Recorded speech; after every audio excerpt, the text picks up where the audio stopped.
Welcome to the course Nuclear and Particle Physics, course code BSCP 3051. Today we will discuss about radioactive decay.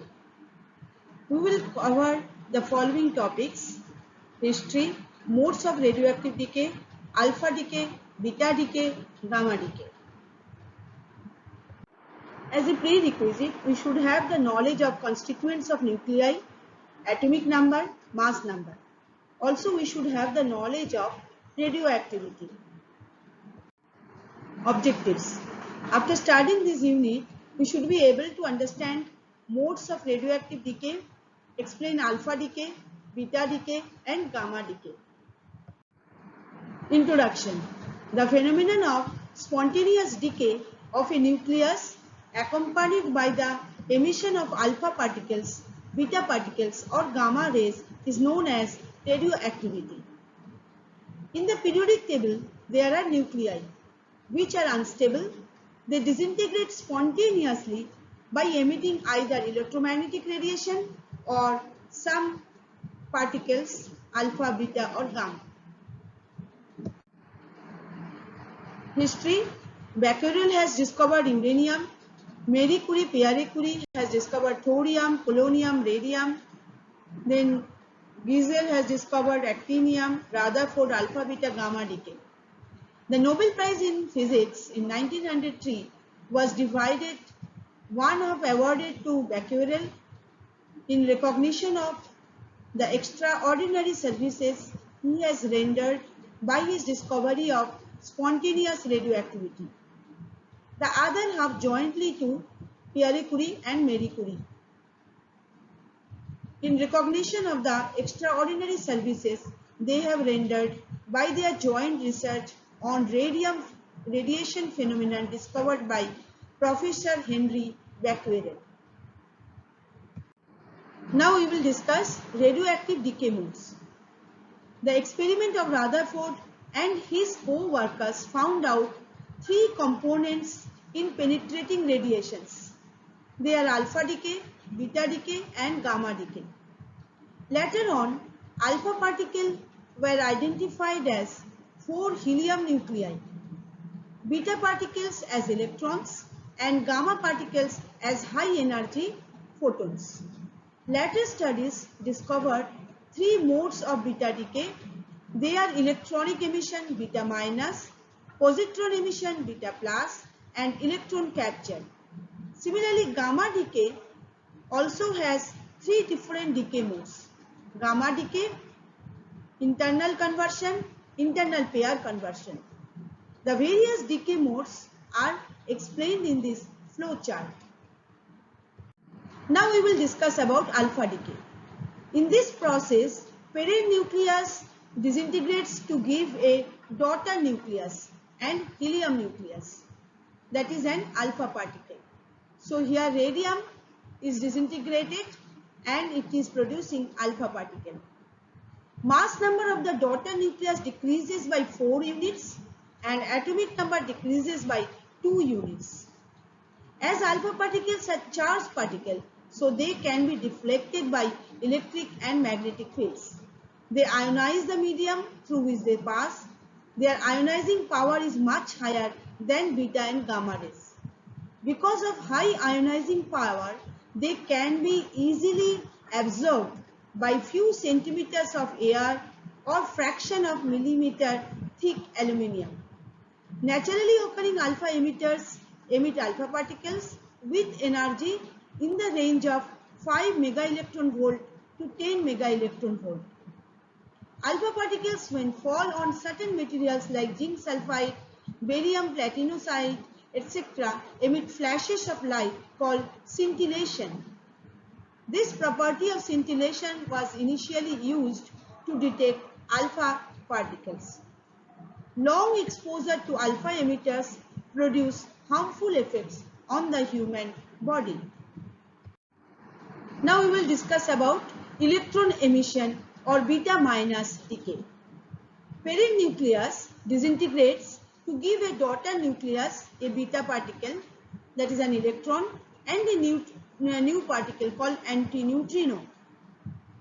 Mass number of daughter nucleus remains the same.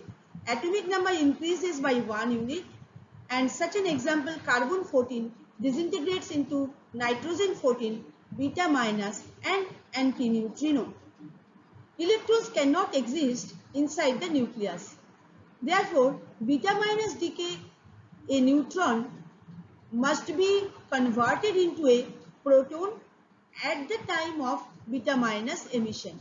So here we can see that neutron is disintegrated into proton, electron and antineutrino. So beta decay, finally it is represented by XAZ, will disintegrate YAZ plus 1, E0 minus 1 and antineutrino. Now we will discuss about positron emission or beta plus decay. In this process, parent nucleus disintegrates to give a daughter nucleus a beta plus particle or a positron and a new particle called neutrino. Mass number of daughter nucleus remains the same and atomic number decreases by 1 unit. Like sodium 22 will convert into neon 22, beta plus and neutrino. As electrons cannot exist inside the nucleus, in beta plus decay, a proton is converted into a neutron. Also, in electron capture, a proton is converted into a neutron in this way. Proton will give neutron, positron and neutrino. Beta plus decay is represented by this general equation. XAZ will convert into YA and electron 0, 1 and neutrino. Now we will discuss about electron capture. Parent nucleus captures one of the orbital electrons with the emission of neutrino. Like here, Mn54 will capture one electron and it will give chromium and neutrino. As electrons cannot exist inside the nucleus, therefore electron capture a proton is converted into a neutron. Electron capture is represented by this general equation. Now we will discuss about gamma decay. If the excitation energy available with a nucleus is not sufficient for particle emission, it loses its energy by the three processes: gamma decay, internal conversion, internal pair conversion. So first we will discuss about gamma decay. Alpha and beta decays of a radioactive nucleus usually leave the daughter nucleus in an excited state. If the excitation energy available with the daughter nucleus is not sufficient for further particle emission, it loses its energy by emitting gamma radiation, also known as gamma rays. Mass and charge of the daughter nucleus remains unchanged when the gamma rays are emitted. Like here, barium 137. The star is given here that it is in excited state. It will radiate gamma ray and the material will remain as same, barium 137. Now we will discuss about properties of gamma decay. Gamma rays are electromagnetic waves, just like X-rays or visible light. They always travel with velocity of light irrespective of the energy of gamma rays. They do not cause any appreciable ionization and are not deflected by electric or magnetic fields.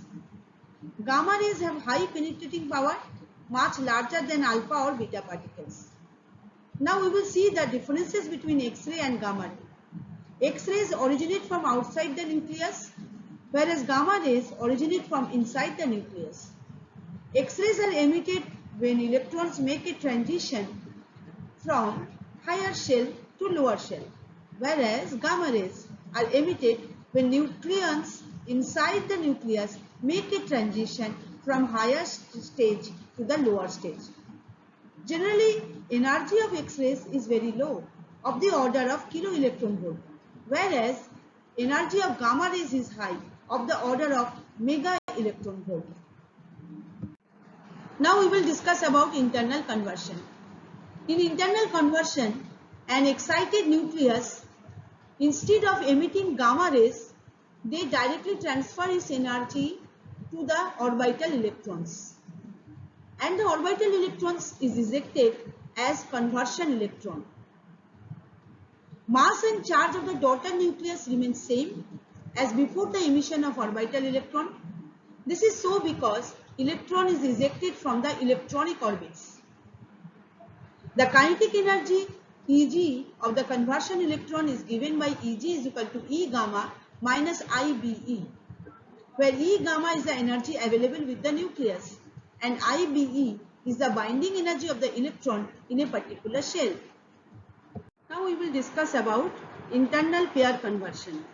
If the excitation energy of the nucleus is more than 1.022 mega electron volt, the nucleus can de-excite by emitting directly an electron and positron pair in its own Coulomb field. This process is known as internal pair conversion. Total excitation energy E0 available with the nucleus is consumed as 2 m0 square plus E plus E minus, where E0, E plus, E minus are the kinetic energy carried by positron and electron respectively. 2 m0 square is the sum of rest masses of the positron and electron. This process was explained theoretically by Rose in 1950. He found that the probability of internal pair conversion increases with increasing the energy of excitation of the nucleus. The probability of internal pair conversion decreases with the increase in multipolarity L, orbital angular momentum of the transition. It is very slowly decreases with increasing Z. If the excitation energy of the nucleus is very high, more than 10 mega electron volt, internal pair conversion becomes independent of multipolarity L of the transition. Now we will compare alpha, beta and gamma decay. Property, nature, alpha particle is of helium nucleus, beta particle fast moving electron and gamma rays electromagnetic waves or photons. Charge, alpha particle plus 3.2 multiplied by 10 to the power minus 19 coulomb. Beta particle is of electronic charge minus 1.6 into 10 to the power minus 19 coulomb, and gamma rays is of 0 charge. Rest mass of gamma rays is of 0. Ionization power alpha particle 100 times that of beta particles. Beta particles 100 times that of gamma rays, and minimum is of gamma rays. Penetrating power, alpha particle is of having minimum penetrating power, and whereas gamma rays is of maximum penetrating power 100 times than beta particles. Here in this diagram also we can see for this. Range, 10 centimeter in air for alpha particle can be stopped by 1 millimeter of aluminium, whereas beta particle up to a few meter in air can be stopped by thin layer of aluminium, and gamma rays several meter in air can be stopped by thick layer of lead. Now natural sources. By natural sources, radioisotopes, example uranium, that will give alpha particle, whereas radioisotope cobalt, that will give beta particle, and gamma rays, any excited nucleus form the gamma decay. Now we will see few practice questions. First question, what do you mean by radioactivity? Explain the different modes of radioactive disintegration. Second question, how are atomic number, mass number changes during alpha, beta and gamma decays? Third question, explain the difference between X-ray and gamma rays. Fourth question, what are internal conversion and electron capture processes? References. For this presentation, I have taken help of few books: Introductory Nuclear Physics by Crane, Concepts of Nuclear Physics by Cohen, Introduction to Nuclear and Particle Physics by Mittal, and few slides.